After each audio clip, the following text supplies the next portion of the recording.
Alright, what's up everyone? Welcome to another episode of taking apart this Razor. So what we did, got a little carried away. I ended up taking out the engine. We did figure out the issue, that's the good thing about it, but it took a while. I had to remove the front shaft, the rear shaft, had to disconnect the upper lower control arms for the rear side, both sides, release the rear diff, drop it down a little bit to have the shafts come out. That made it where I can hoist the engine and the engine hoist and pretty much take it out. It was pretty hard. It would pretty much hit everywhere right here and down here. In the end, I had to just pull up the engine.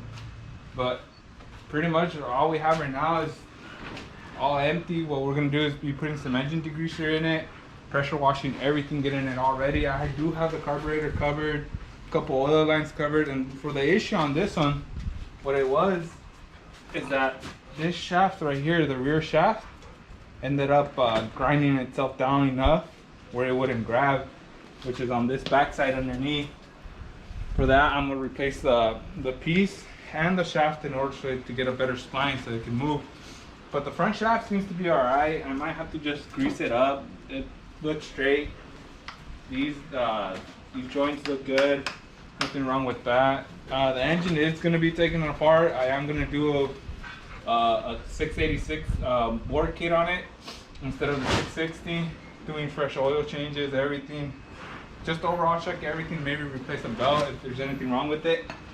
But our main issue was the shaft, indeed, and that was the good part about it because we don't have to take it apart all the way through the transmission, just replace a couple shafts.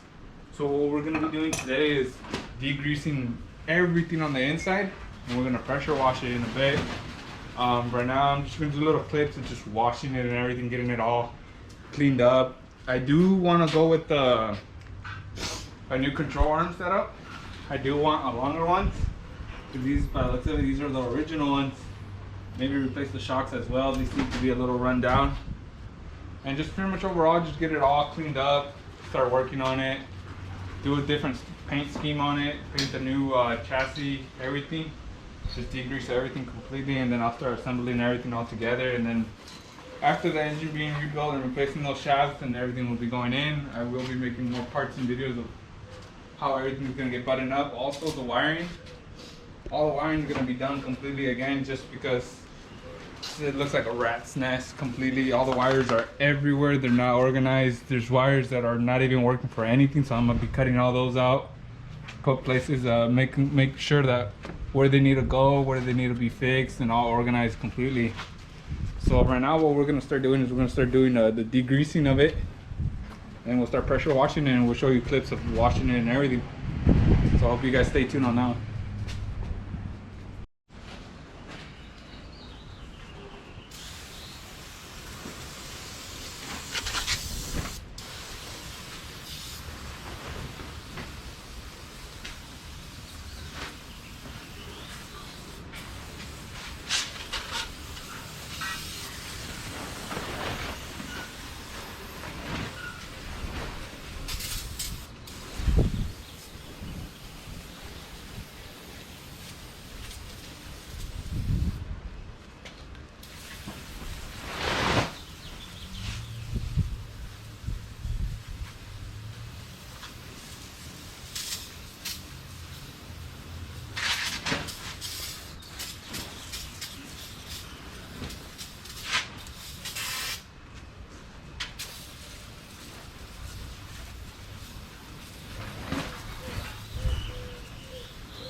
put a bunch of degreaser on it. We just pressure washed it and everything.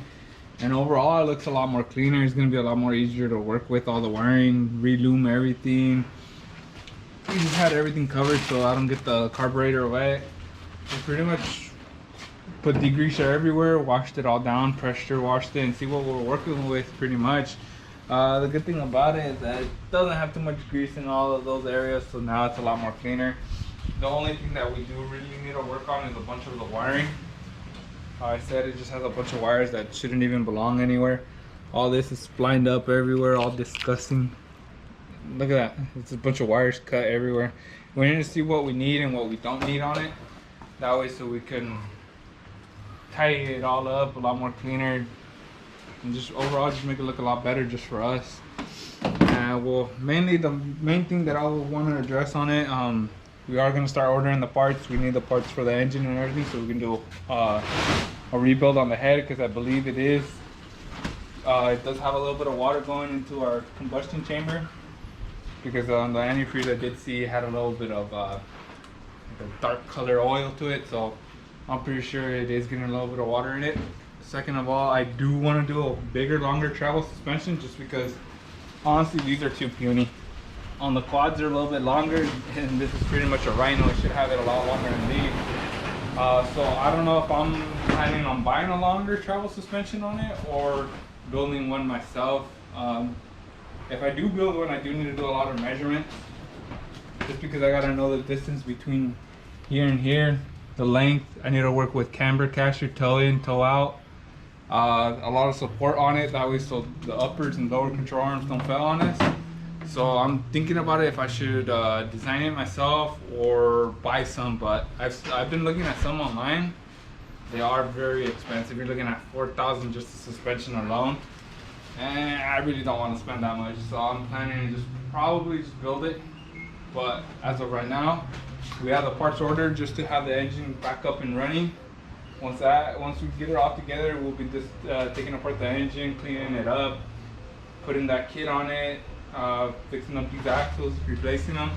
Once we have that, I'll start buttoning up all of these wires, making it look a lot cleaner. We'll throw the engine back on there, assemble whatever we have on there at the moment, just clean it up, and that way so we could do a quick test video for you guys. We'll be running it in the river or anywhere we go ride, just to see what it does, how it reacts, what stuff we need to fix on it. From there, we'll be able to possibly just take it apart again, paint up the roll cage, the chassis, everything. Just hopefully do a front travel suspension, more wider, longer, and better. But as of right now, what we're gonna do is just order the parts, get it all back together, and we'll start doing some test runs on it, see what it does. So hopefully you guys like these videos that we're doing, and I hope you guys stay along in the build of it, and hopefully we'll see you guys on the more videos. Thank you for watching.